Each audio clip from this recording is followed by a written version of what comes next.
Rise Up See Red podcast, all about the Arizona Cardinals and the NFL, featuring insider and outsider perspectives. Enjoy the best hour of Cardinals talk on the web. Now here are your hosts, Jess Root and Seth Cox.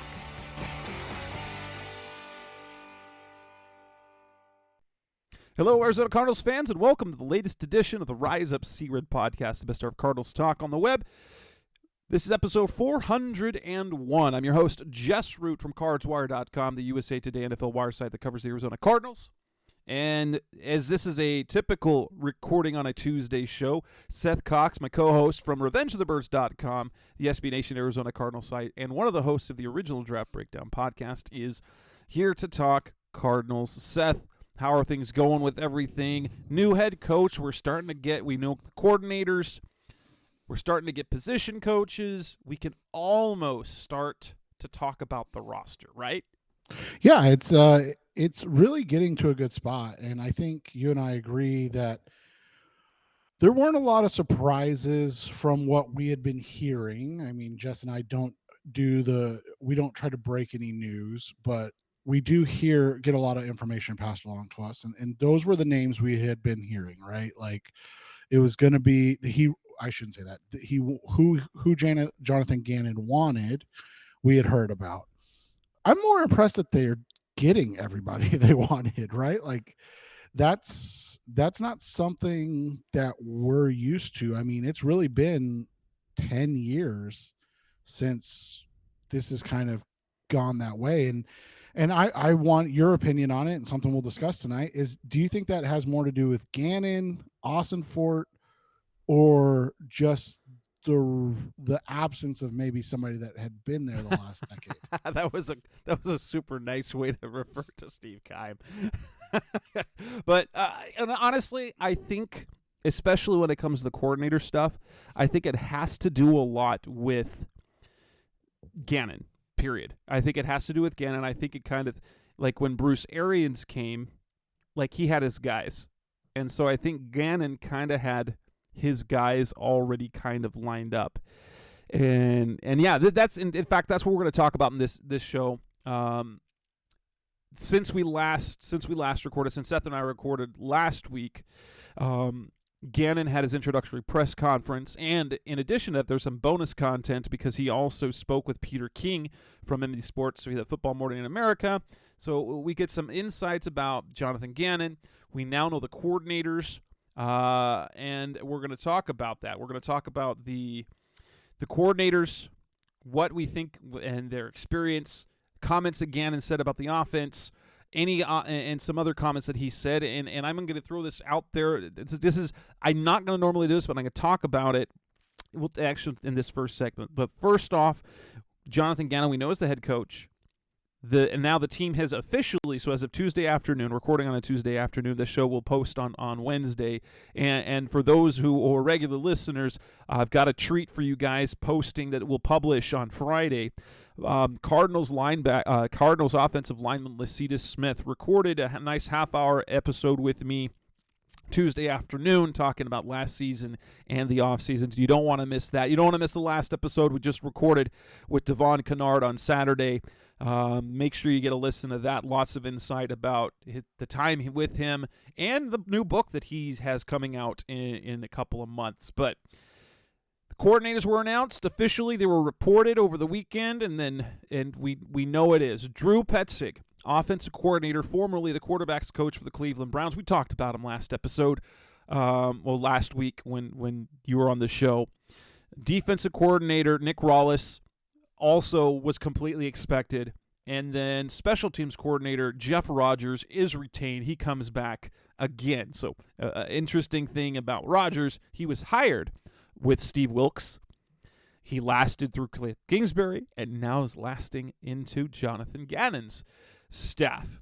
I want to post this question just to get it out of the way.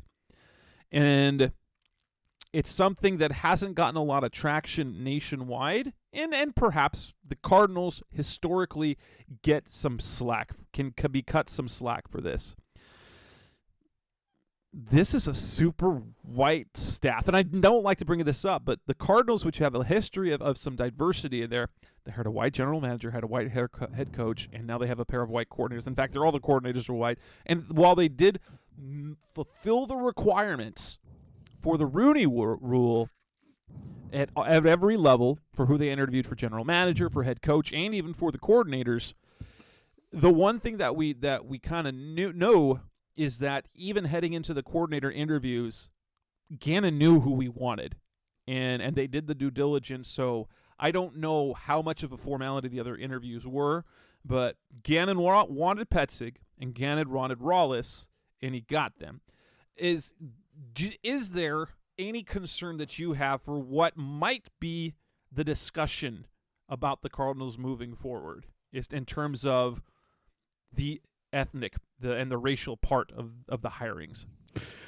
No, because if things are coming out, and obviously none of it is official until the Cardinals announce it. So, you look at even the Petzing and Rowlis that just got announced officially by the team today. Like you said, we're recording February 21st. It was literally today that the team posted, or not posted, but sent out their press release that they've signed these guys to contracts, and it was 2:30 in the afternoon, so 3 hours ago. So it wasn't, so we've known this information, or had this information, since what, the 18th, and it took them 3 days to come, so it's not set in stone yet.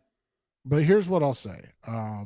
It sounds like they're getting Drew Terrell, who was the wide receivers coach in Washington. I'm assuming he's going to have a slightly lateral move, be the receivers coach and passing game coordinator. Game coordinator. That way you get that coordinator name and title, and so that usually means a little bit more money. Well, and so here, and so this is what I was going to ask you, and this is something we talked about pre-Gannon with Flores and Lou Anaremo as well.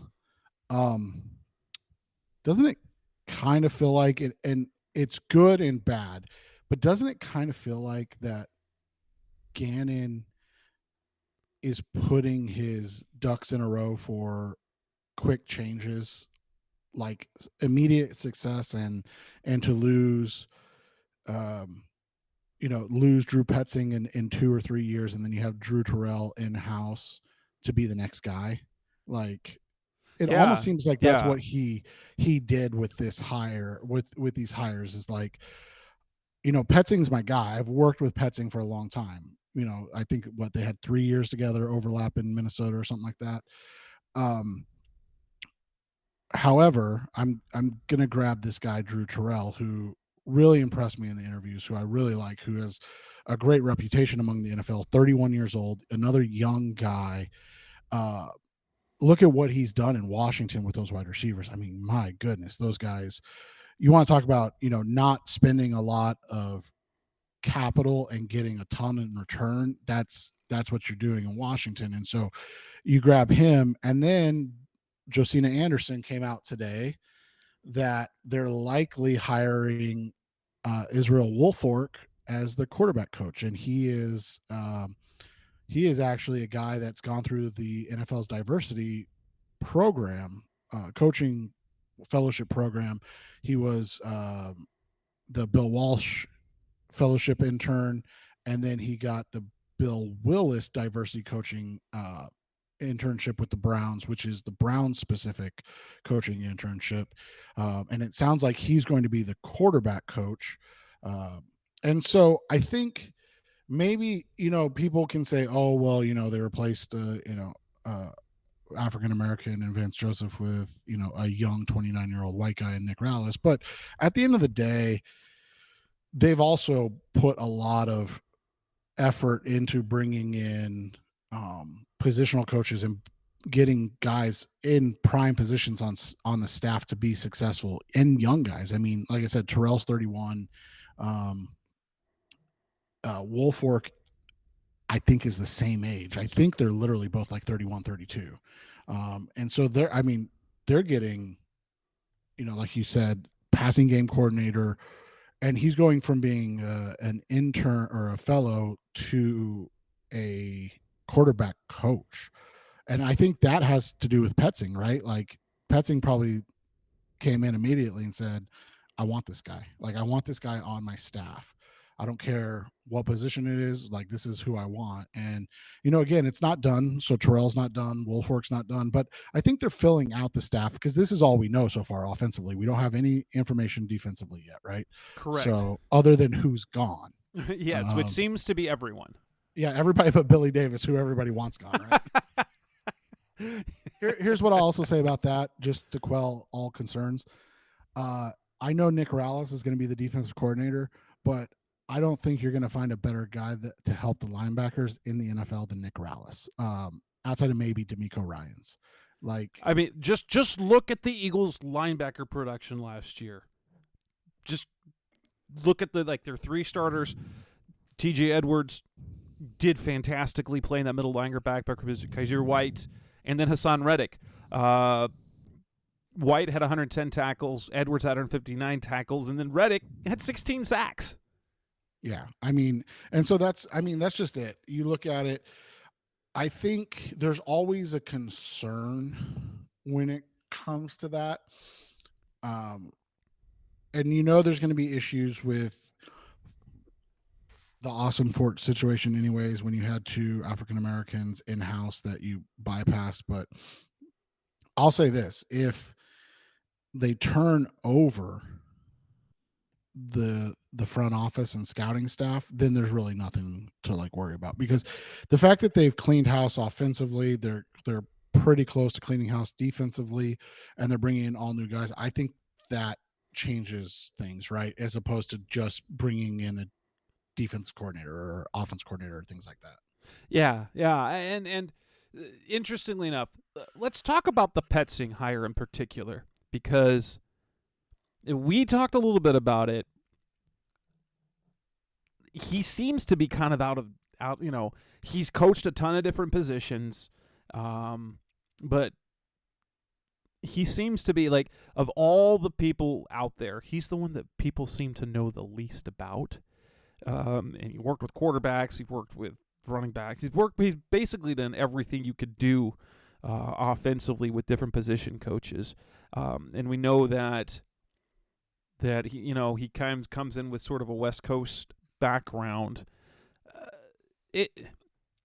How excited are you for a Petzing hiring?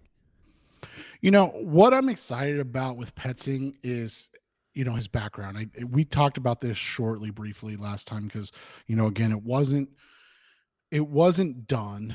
So, we didn't want to completely shoot the whole episode out and then it not work out, right? And then and then you and I have to re-record, and I have to explain to everybody again who these guys are. But you just look at where the tree he comes from, and he comes from a Stefanski tree, right? And then you look and you push back, right? And this is where it gets super boring. So if you guys need to take a nap or anything like that, feel free. But you go from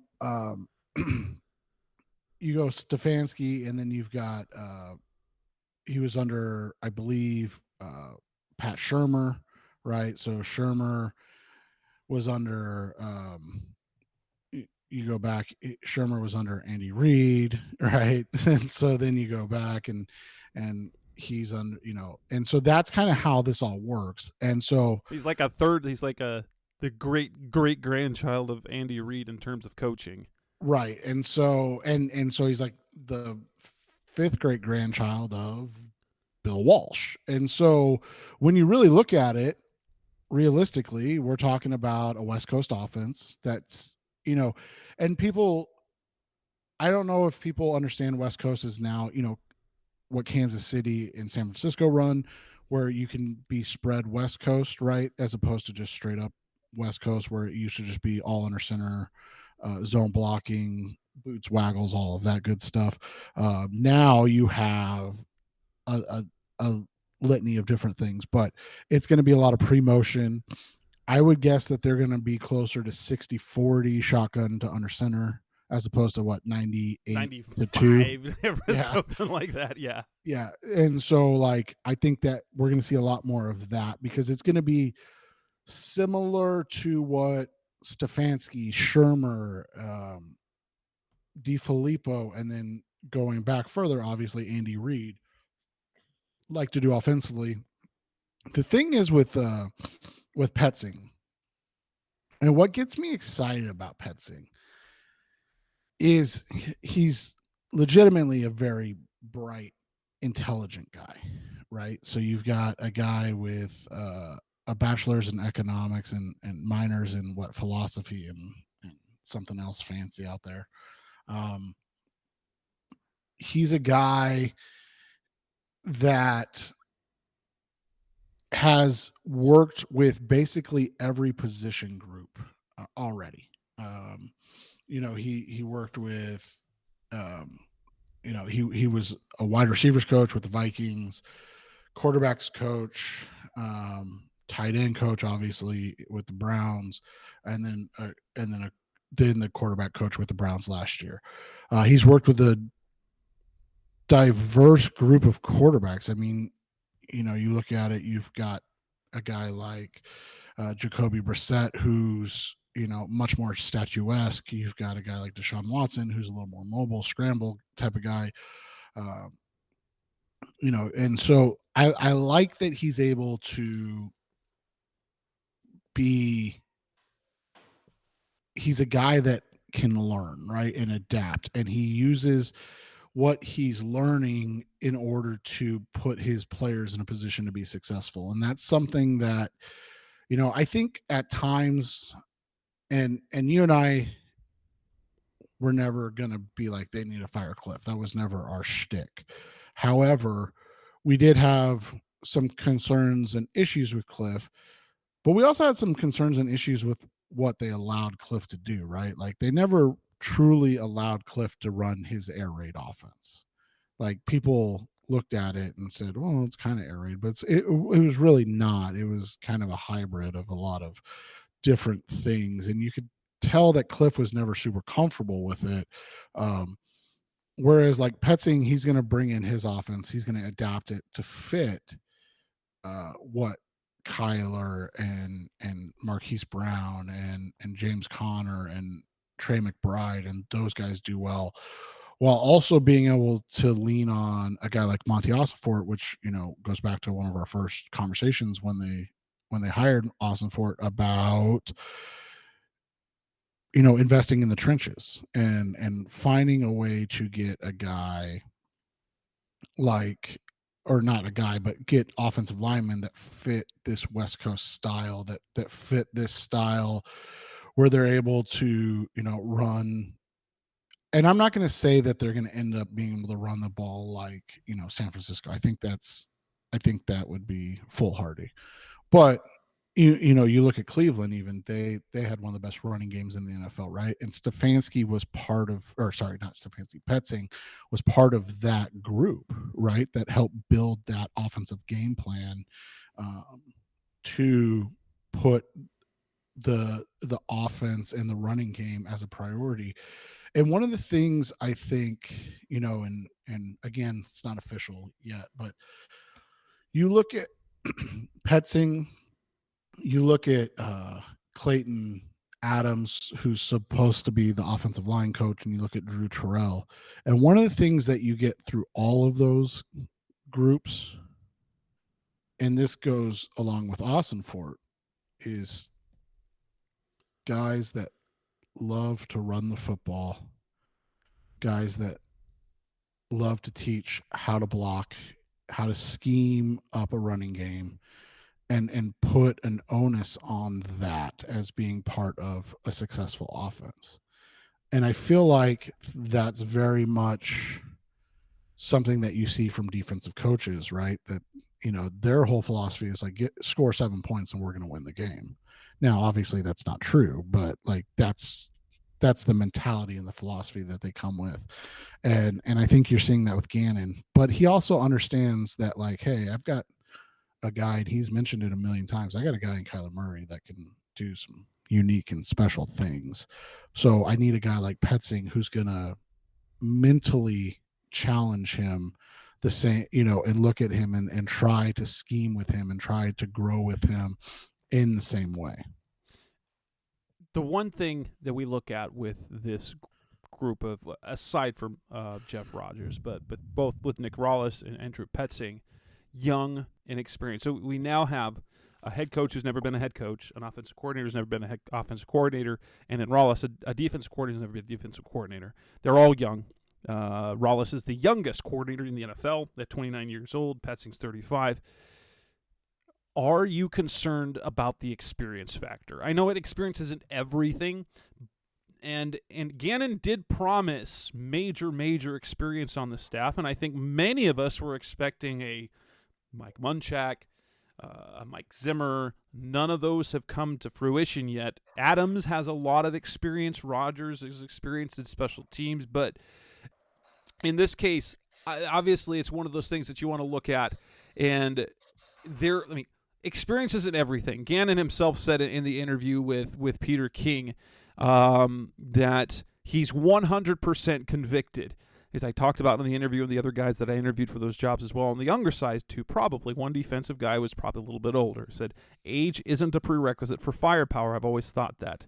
They had a young staff in Philadelphia, and they led to some success there, obviously. But is there any level of concern that you have? That I'm not worried so much about the age, except I'm more concerned about the experience. Like even with Cliff Kingsbury, he hadn't been in the NFL as a coach, but he had been a head coach for 6 years. The Cardinals now have a first-time head coach, first-time offense coordinator, first-time defensive coordinator. That means they're all learning. They're all doing things they've never done before. Any level of concern for the experience side? I mean, it's always a concern, but I think, and you and I have talked about this, I think you look at two of the more successful teams over the last 3 seasons, and it's Philadelphia and Cincinnati. And those are teams that both of them hired first-time coordinators, right? Brian Callahan, a young buck, 34 when he got hired as the OC. By the way, his background was, Detroit Lions quarterback coach and Oakland Raiders quarterback coach. Like that was all of his background. He did the offensive quality control thing, but like the 4-12 Oakland Raiders, not like the ones that made the playoffs, in 2020, or 2021, whenever that was, the 4-12 first year back with John Gruden. And then he got hired as a offensive coordinator. Lou Anarumo, he was 52, but it was his first time being a DC ever. Well, I guess technically not, because he was a DC in, the early 90s at Merchant Marine Academy. I'm not being rude. I don't know what that is. And I guess he was an interim DC for a couple games with Miami, right? But, he was never a DC before. Yeah, he was 52, so I guess that's a little different than a 29-year-old, right? And so I think what matters comes in who you hire next. And you look at the Bengals staff, for instance. Zach Taylor, obviously first-time head coach. They brought in a guy in Mark Duffner, who is almost 70. He'll be 70 this year. He was a defense coordinator in college for a decade back in the late 70s and 80s. He was a head coach in college for a decade in the 80s and early 90s. And then he was an NFL coach for 2 decades, and then he became a senior defensive assistant, right? So who's the Mark Duffner of this staff? Who's the guy that comes in and kind of helps out in that way? Similar to like Philly, right? Philly this year, we talked about it. You got Shane Steichen, who's now the head coach of the Indianapolis Colts, and he's, he was not. I'm looking right now, just so I mean, he's 37. He got the job as an OC in at 35 with the Los Angeles Chargers, and then went to Philly, right? And he was fired, by the way, part of Anthony Lynn's staff that got let go. So it's not like he was successful. And then obviously we know Jonathan Gannon background. He's the head coach now, so we know that. But like you look at it, they brought in Vic Fangio, right? Like defensive consultant. So they didn't have a guy on the staff. They didn't have that veteran, but they brought in a guy like, hey, Fangio, like come be a defensive consultant for us. So I think that's kind of what I'm interested in. Are they going to bring in anybody? Are they going to bring in people that can help out in that situation? Or is it going to just end up being a lot of young guys, right? Like, yeah, that's the part that we're going to be interested in seeing over the next little bit. But you look, I mean, it's worked. It has for sure, and I guess it matters how convicted they are in things, and honestly, how good a coach they are. Yeah, so coming up next on the Rise Up Zero podcast, the best hour Cardinals talk on the web. Let's come back and talk specifically comments that Gannon said about the offense. That's coming next on Rise Up Zero.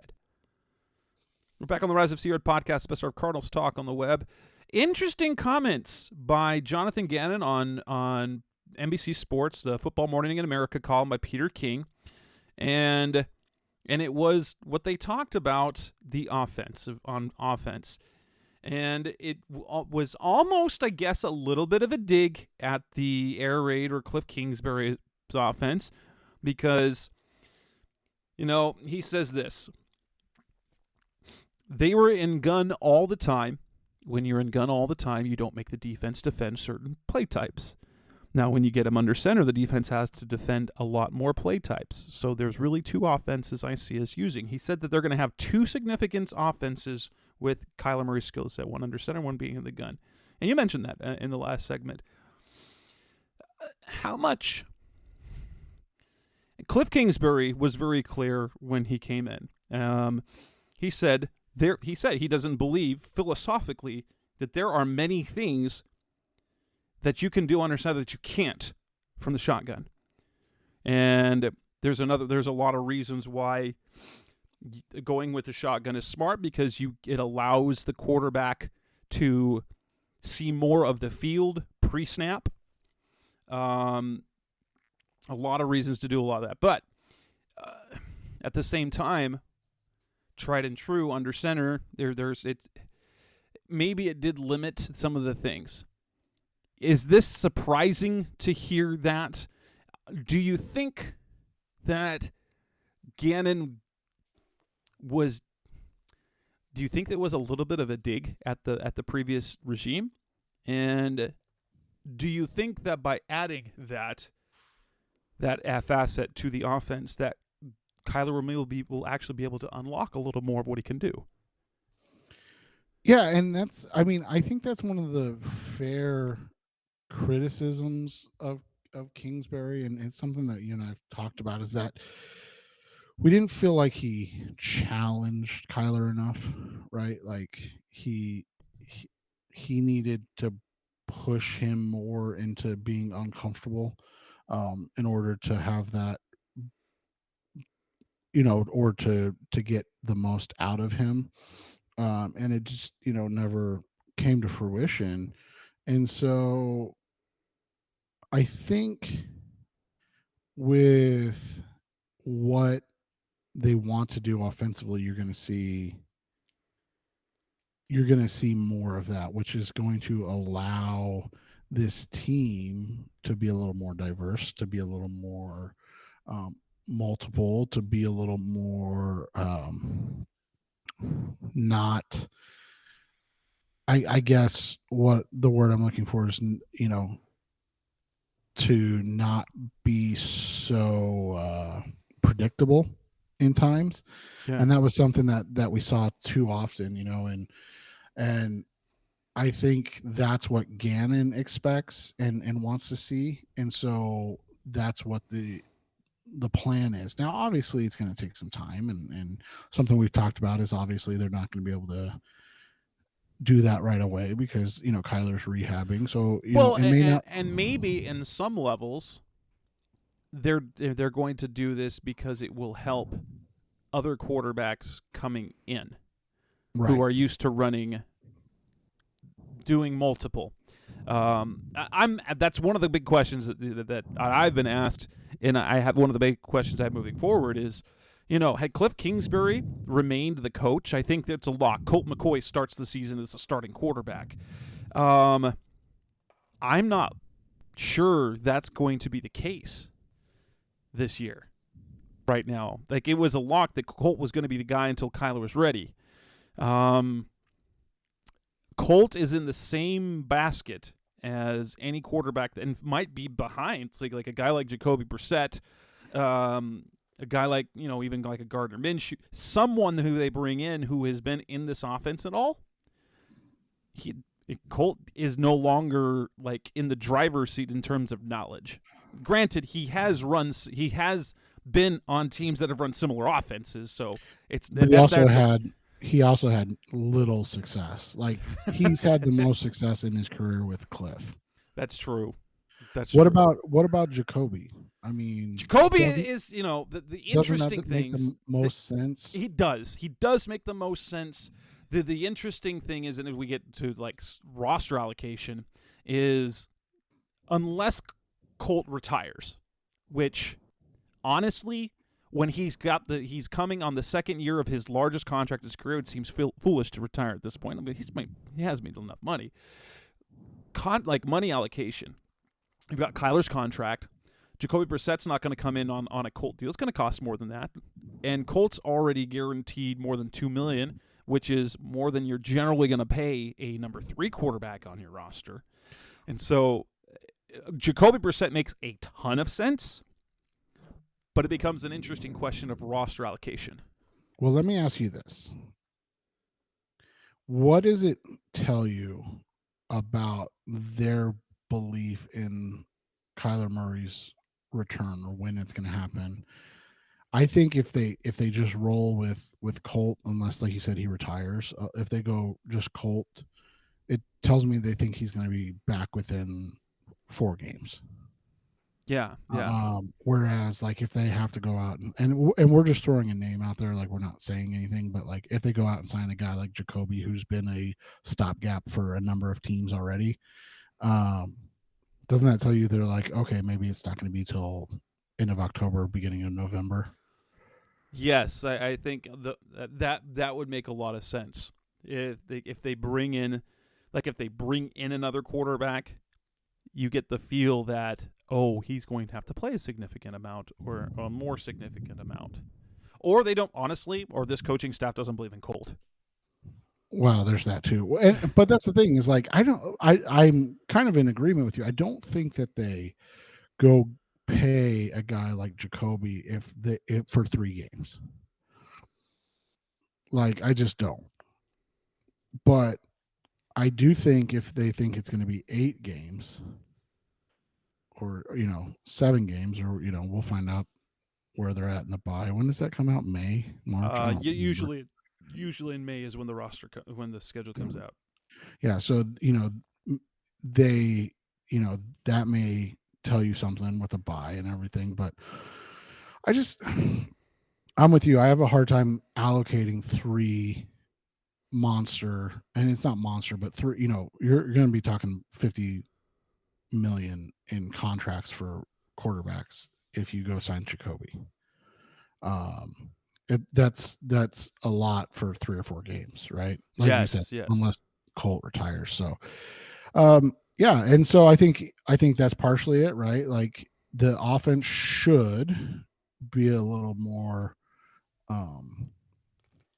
normal, I guess. Yes, that's the one thing. It'll look more like an NFL offense.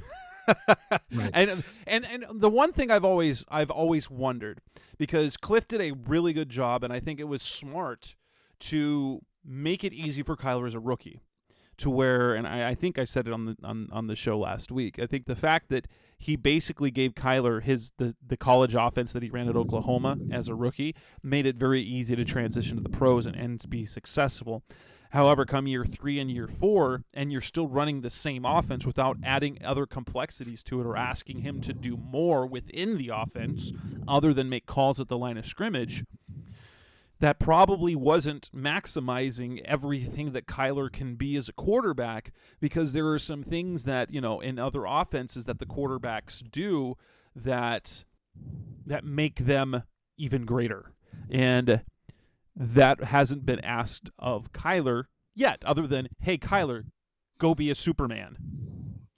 Right. And I think you and I are in agreement. That's kind of what we're expecting the offense to change and look like now, as opposed to what it has been over the last, like you said, 3 years, because the rookie year, it made sense. But after that, like you said, it just never grew to what the expectation level would be of an NFL offense. Coming up next on the Rise Up See Red podcast, the best of Cardinals talk on the web. Let's wrap this up and talk a little bit about a number of other things that Gannon said in his introductory press conference and with Peter King. That's coming up next at Rise Up See Red. We're back on the Rise Up See Red podcast, the best of Cardinals talk on the web. Gannon revealed a whole lot of things between the press conference and the interview with Peter King. I want to talk a little bit about coaching philosophy. And Lascidas, as you'll hear in the interview later this week, he opened the door, and it's kind of what we expected, what we've known about Cliff Kingsbury. Cliff Kingsbury is not an in-your-face guy. He doesn't try to. He's not even super rah-rah. He's super upbeat, but he's not going to get in your face. He simply says, "We're adults. You're a professional. You get paid a crap ton, a lot of money to do this. Do your job. Here's your job. Do it." Gannon is not like that. He said in his introductory press conference that, and it feels a lot like Bruce Arians. Bruce Arians subscribed to the philosophy of Bear Bryant: coach him hard, hug him afterwards. And Sirianni, and not Sirianni, but Gannon talked about loving him up, and that means he's going to coach you really hard, and he's going to show him a lot of love afterward. And that's a philosophy that I absolutely love. I like what Cliff did as well, but it doesn't work for a lot. Like, unless you get a highly professional group of players, then and a lot of players from high school level up, they're used to and need that hard coaching, and that sort of thing is, I think, what we're going to see a little differently. This is going to be a little more Bruce Arians, but perhaps not. It's not going to be like Greg Williams, who is just, oh my gosh. It's going to be a little more PG-13 Arians, right, as opposed to right. and Arians did it for show partly. He did it to be a little over the top. It's going to be interesting to see, because he's very upbeat. He's going to push. He's going to push. He's going to push. But I think that he's still more positive, and he's not like Greg Millies. Have you ever seen clips of him coaching? It's not positive. It's just mean. No. Honestly, I think it's just mean. Now, some players will respond to that, and his defensive scheme has been successful in the NFL. I would not want to be coached by that man. Right, and I think that's a common thing. And here's the thing. I mean, I don't think we've seen a coach here quite like Gannon. Like you said, Arians is probably the closest one, but there's very few guys that draw the excitement and respect and attention that Gannon does. It's just rare to see guys that kind of want to run through that brick wall for people, right? And that's what Gannon brings. And so the question just becomes, is that something that is sustainable in terms of creating a culture, or is it something that will wear? That's always been my question about the Arians philosophy, right? Like with with BA, obviously we know what happened the last 2 seasons, but even in Tampa, it seemed, and like I said, he's not quite as harsh as Bruce was, but that last year in Tampa where he was the head coach, it still wasn't great, right? Like all of a sudden, and so I just wonder if that's something that's sustainable for a long period of time, or because Gannon is so positive, if it overweighs the kind of, like you said, the yell and then hug thing, because he is such a positive dude in that way. That's the thing that you want to see, because like Jim Harbaugh, his competitiveness, he would great, and his personality would just. It's why he's a better college coach, because those guys are gone 3 to 4 years, and they're younger, and that's part of it, is because they're younger, and so you push, and you push them through the program, and then they go to the pros, and that doesn't resonate for as long when you're at the pro level. But yeah, it's going to be interesting to see. Like, there are some players who clearly were not fans of Bruce Arians. DJ Humphries was not a fan of Bruce Arians' style. Dating back to his rookie year, he carried that grudge all the way to the Cliff Kingsbury era. But DJ was at the introductory press conference, wasn't he? He was. Yes, he was. See, and that's the thing. I think part of it is maturity from DJ. Well, yes, but but I think what it is that Gannon, I don't think he's going to call out. BA called out players. No, and that's what I was going to say. I think it's similar but different, and I know that doesn't make a lot of sense. But it's similar in the sense that, like, yeah, he likes to be boisterous and yell, but I think it's a way more positive situation than what BA brought, and that's not taking anything away from BA. And let's be honest, we hope he's as good of a coach as BA was. Yes, that's the best 5-year stretch that the Cardinals have had in their entire history.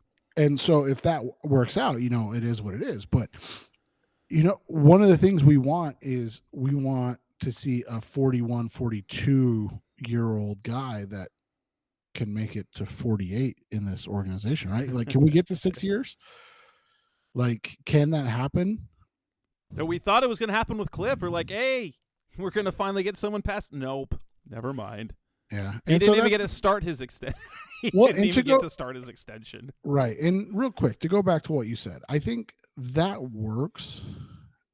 Cliff's mentality works if you are running an extremely successful. Yes, Tony Dungy was the same way. Andy Reid is the same way.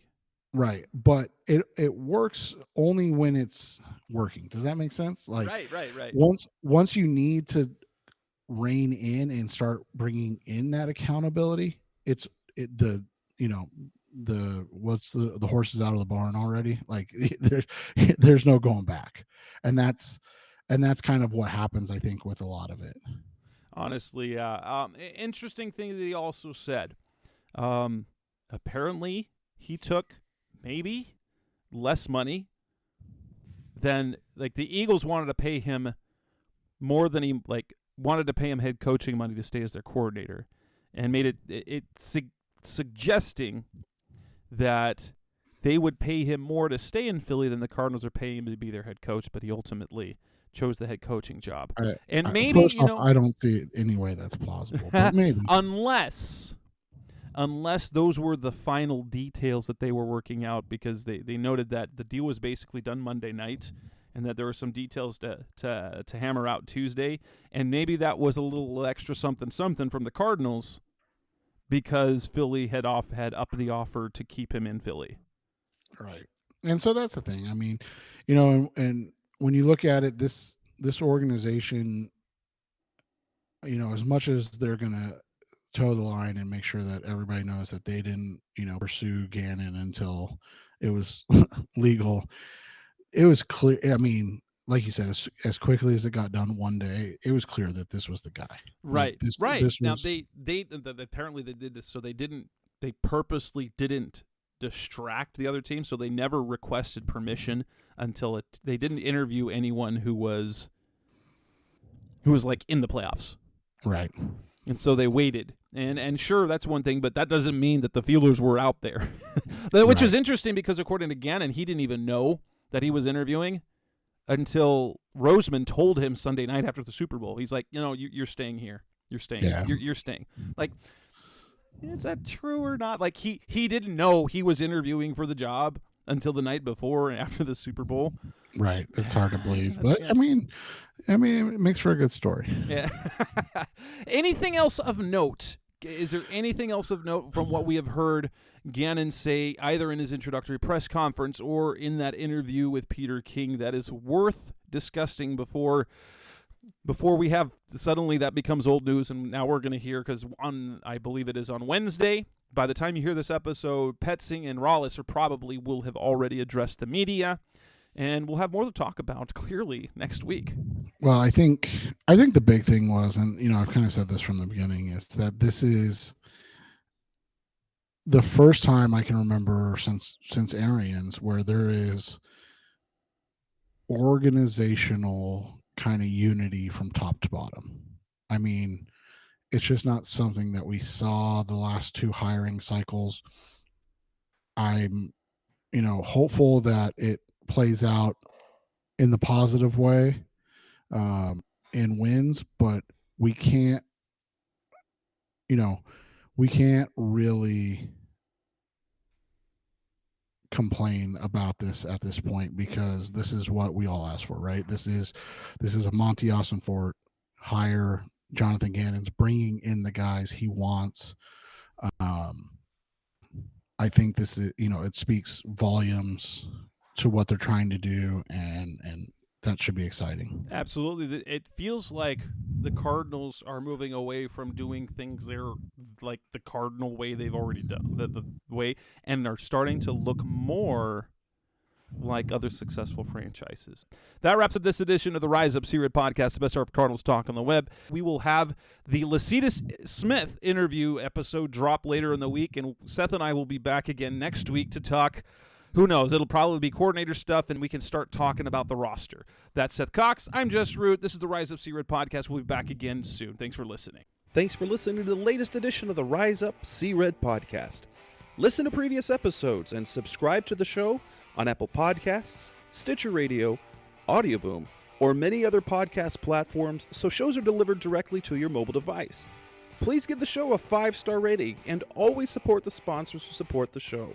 We'll be back soon for the best hour of Cardinals talk on the web. Rise up Red Sea, be Red Sea Red, and of course, Rise up C-Red.